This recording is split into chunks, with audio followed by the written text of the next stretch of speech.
안녕하세요, 소낙비입니다. 오늘은 여러 시청자님들께서 질문하시는 것들 중 하나를 이야기해 볼까 합니다.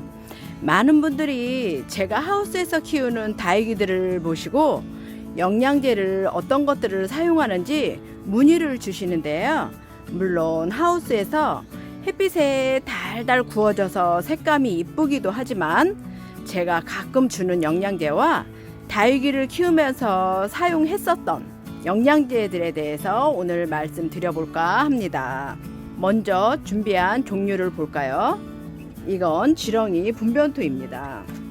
지난 영상에서 살짝 언급했었는데요.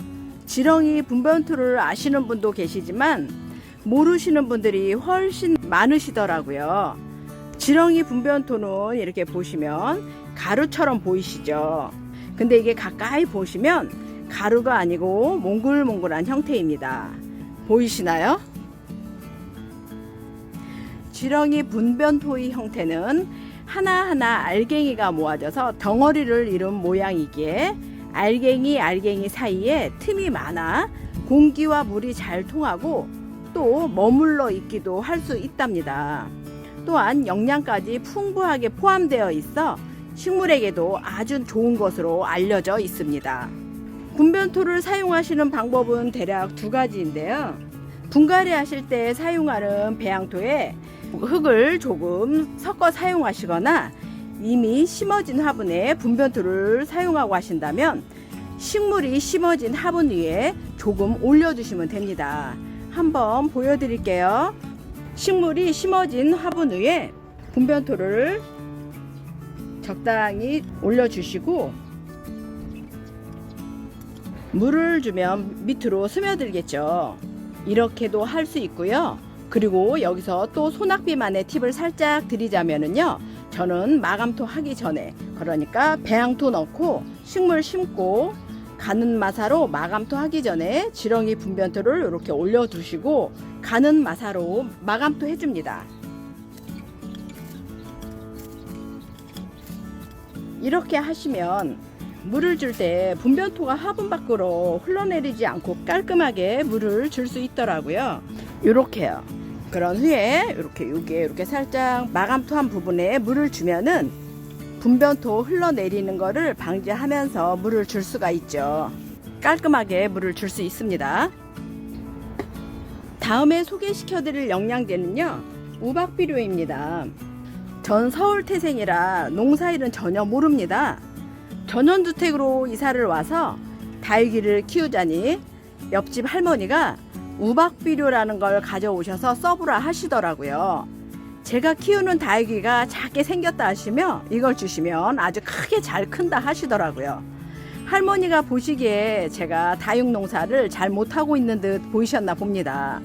저희는 작고 튼튼하게 키워야 되는 다육인데 할머니가 보시기에는 무조건 크게 키워야 된다고 생각하셨나 봐요. 우박비료는 알갱이가 이렇게 생겼습니다. 우박비료는 제가 사용해 보니 확실히 식물 성장도 좋고 튼실하게 해주더라고요. 가끔 자리를 못 잡고 비실대는 아이들은 화분 위에 이렇게 몇 알씩 놓아줍니다. 물을 분무해주면 서서히 녹아내리죠. 효과가 매우 좋습니다. 다음은 퇴비입니다. 밭에서 거름으로 쓰는 퇴비 다들 아시죠? 구수한 시골 냄새 나는 그 퇴비요. 제가 한 가지 정보를 살짝 드리자면요, 어떤 분이 살짝 귀뜸해 주신 건데요, 방울복랑금을 아주 많이 키우시는 분이 알려주신 겁니다. 방울복랑금은 많은 분들이 재테크를 하실 목적으로 키우시는 분들이 많으세요. 아주 빨리 키우시려고 하시는 분들이 많으시죠? 방울복랑금을 빨리 키우고 싶을 때 사용하면 아주 좋다 합니다. 해서 저도 사용해보니 정말 좋더라고요. 친한 분들 몇 분께 제가 보내드리기도 했는데요. 이 퇴비 냄새가 장난이 아닌지라 아파트 베란다나 일반 주택에서 키우시는 분들이라면 동네파리 다 모여들지도 모릅니다. 조심하시고요. 팁을 하나 드리자면요, 아까 지렁이 분변토 사용했을 때처럼 똑같이 사용하시면 됩니다. 제가 냄새를 좀 덜 나게 하는 사용하는 방법은 이렇습니다. 다육이를 심어줄 때 배양토까지 이렇게 다 채우시고 마감토를 해주기 전에 퇴비를 조금 올린 다음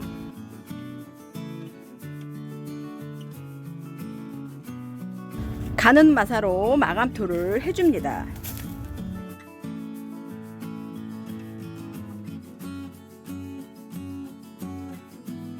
그래도 냄새가 아예 나지 않는 건 아니지만 마감토 위에 바로 올려놓는 것보다는 훨씬 낫습니다. 퇴비 냄새는 정말 싫거든요. 혹시 좋아하시는 분도 계실까요? 주의하실 점은 퇴비도 많이 주면 다육이가 우쭐할 수 있으니 아주 조금씩 먼저 사용해 보세요. 이렇게 가는 마사로 마감토 해주시고 물을 살짝 줍니다. 그럼 퇴비가 밑으로 흘러내리겠죠. 이렇게 사용합니다. 마지막으로 보여드릴 거는요, 바로 천연 영양제 계란 껍질입니다. 다들 많이 사용하시는 계란인데요, 집에서 요리하신 다음 계란 껍질이 나오면 바로 계란 껍질 안쪽에 있는 이 흰 막을 꼭 벗겨주셔야 합니다. 제거한 뒤에 바짝 말렸다가 빻아주세요. 흰막 제거는 계란 사용 후에 바로 해주시는 게 좋습니다. 시간이 조금 지나면 안쪽에 있는 흰 막이 잘 안 벗겨지니 바로 벗겨주세요. 이 막을 안 벗기고 사용하면 곰팡이가 생기니 주의해 주시고요. 잘 안 벗겨질 때는 물에 불려서 벗기시면 됩니다. 간혹 삶은 계란 껍질을 사용해도 되냐고 문의하시는 분들도 계신데 삶은 계란은 아니되옵니다. 하얀 껍질을 벗기고 나서 이렇게 바싹 말려서 절구통에 넣고 이렇게 빻아서 가루를 내주시면 됩니다. 너무 곱게 갈지 마시고요. 어느 정도 좀 입자가 있게 빻아주세요. 네, 열심히 빻았습니다. 이렇게 빻아서 사용하실 때는 마감토한 마사 위에 올려주셔도 좋고요. 아니면 지렁이 분변토나 퇴비 사용할 때처럼 달걀 껍질을 가루를 넣은 후에 가는 마사로 마감도 해주셔도 좋고요. 제가 사용해보니 요 두 방법이 더 좋더라고요. 이러한 상태에서 물을 주면 이 가루가 밖으로 흘러내리면 화분도 지저분해지고 가루가 흡수가 덜 되겠죠. 지렁이 분변토나 퇴비 사용한 방법으로 해보시기를 권해드립니다. 계란 껍질엔 칼슘이 무려 95%나 함유되어 있다고 합니다. 계란 껍질이 토양에서 분해되는 과정에서 칼슘이 토양으로 흡수되고 식물의 성장을 돕는다고 합니다. 비싼 칼슘제 구입하지 마시고 버려지는 계란 껍질을 이용해서 재활용해 보세요. 재활용할 수 있는 건 재활용하는 게 여러모로 좋죠. 꼭 사용해 보세요. 오늘은 다육이에게 줄 수 있는 영양제들에 대해서 알아봤습니다.